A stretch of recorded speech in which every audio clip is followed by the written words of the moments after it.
Hello, and welcome to yet another Reddit channel, which, as the name suggests, is just another channel trying to capitalize off of the recent success of Reddit reading videos. Today, we'll be taking a look at r/Talesfromyourserver, a subreddit that details the many misadventures of waiters and waitresses everywhere. Our first story is from user Blue Veins, a Karen convention nightmare. I work at an upscale restaurant attached to a large convention center. We recently hosted a convention for a multi-level marketing, pyramid scheme, women's clothing company. I've never seen so many Karens in one place. Not just figuratively, but literally.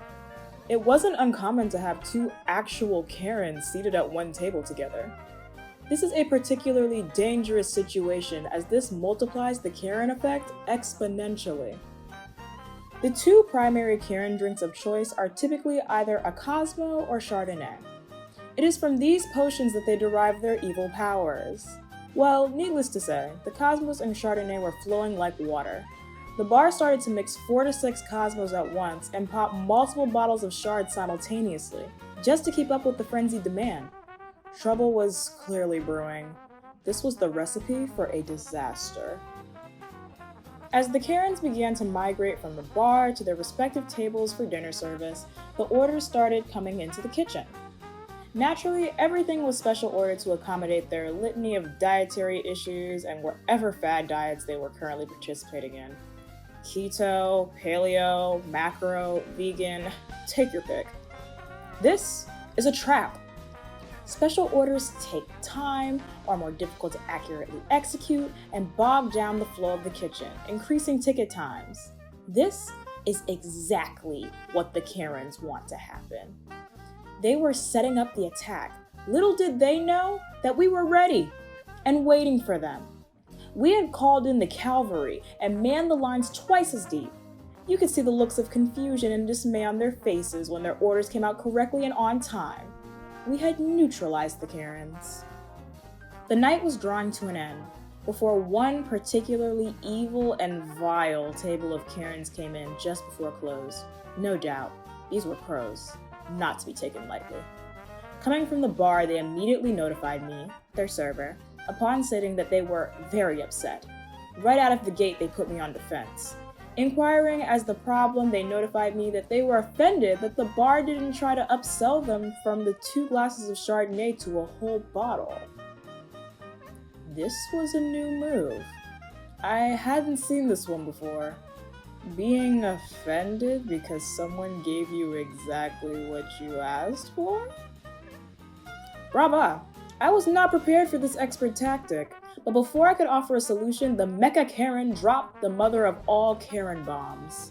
I don't understand why the bartender didn't offer us a bottle instead. I just want you to know that we feel very— Oh. I don't even think that I'm allowed to say that. So it starts with R, it ends with a primate, and it rhymes with what you do to your leaves in the fall. Woo, moving on. Wait. What? Very what? I was floored.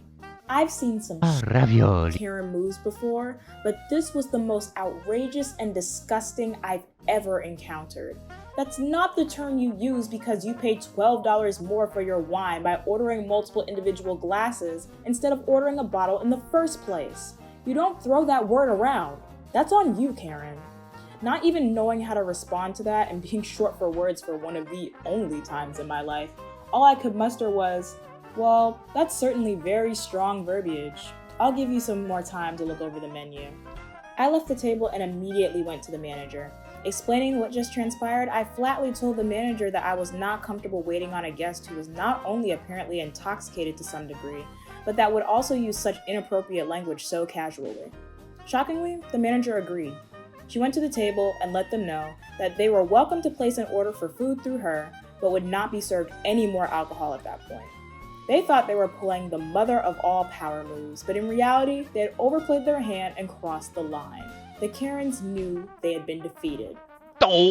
You, Karen. Whew, wow.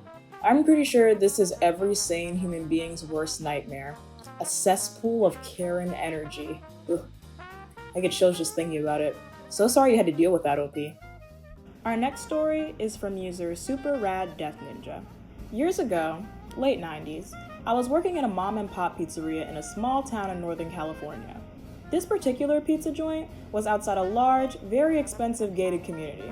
Mostly the customers were nice, but occasionally you'd get the rich, condescending, Karen-esque wagons. One particular evening, I was on closing with another employee. It had been a relatively calm evening, and we were pre-prepping to close, handling side work, things like that. A call comes in for a delivery. Me. Thank you for calling the pizza place. How can I help you? Customer. Hi, I would like to order a large pizza with sausage, onion, and bell peppers. I want extra bell peppers. Me. Okay, sir. That's a large pizza with sausage, onion, and extra bell peppers. Anything else? Customer. I said extra bell peppers. Me. Yes, sir. Extra. Anything else? Customer. No. Please deliver to address inside gated community. I make the pizza, taking care to add what I thought was literally a ridiculous amount of bell peppers, easily 3 times as many peppers as other toppings combined. It comes out of the oven, I brush it down, slice it, box it, and put it in the warming sleeve. The other employee goes to deliver it, and I go back to whatever I was doing. He comes back about 15 minutes later, and I can tell there's a problem because he's carrying the warming sleeve upright instead of under his arm like most people do.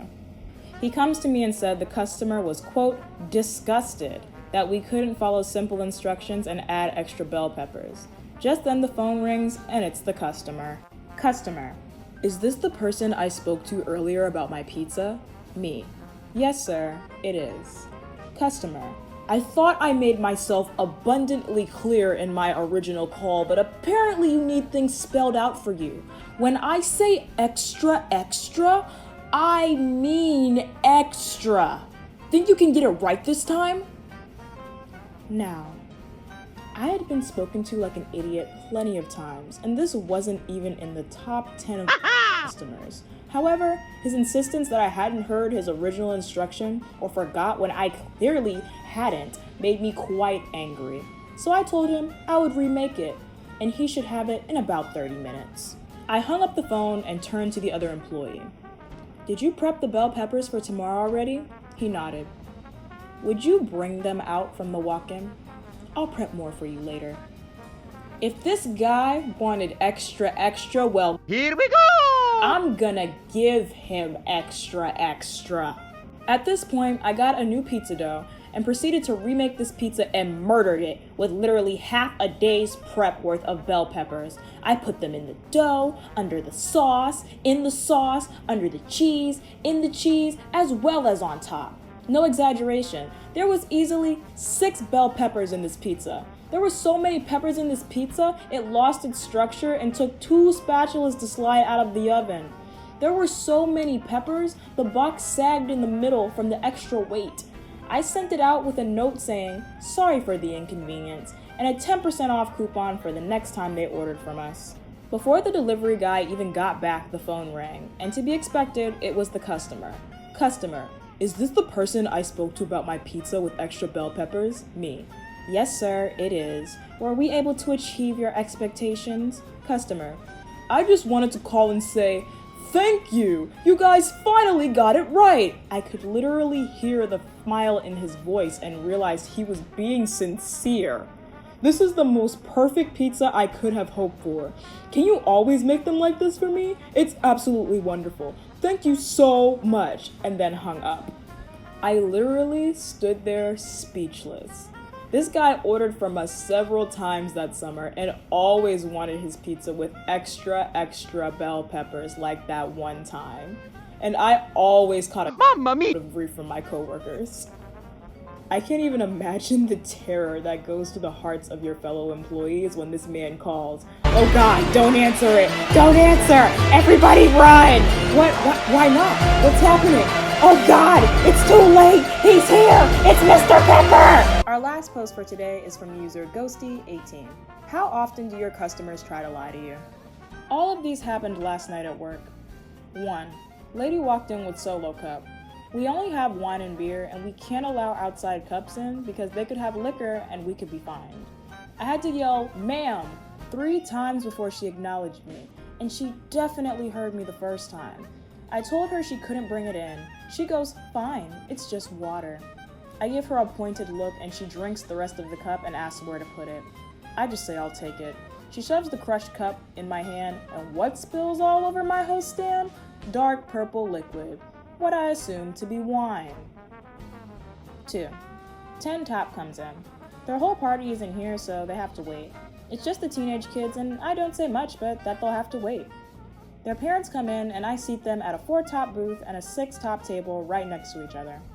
Mom asked if we can move 2 tables into 1 big table. I said no. She acted like I had already told her she could when I hadn't even talked to her. Only her kids.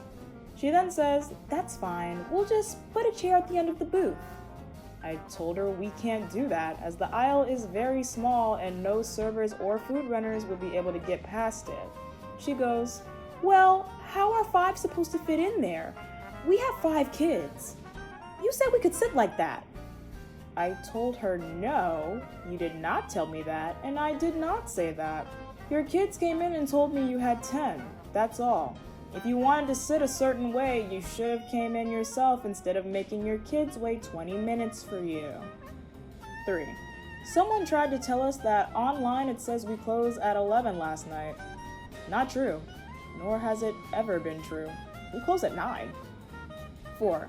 Lady comes in 30 minutes after close. Boss tells her we're closed.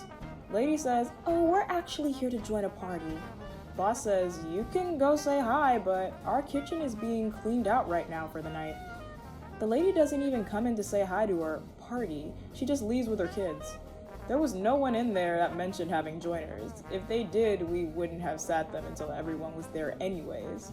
There wasn't anyone still eating that looked like they recognized them, and everyone that was still in the restaurant had already been there for at least 30 minutes. Alright everyone, that was r/Tales from your server. Thanks for tuning in to the very first Yet Another Reddit Channel YouTube video. As you can probably tell from my channel, I have no creative ideas whatsoever, so if there are any subreddits that you want for me to read, just leave them in the comments. Have a great day!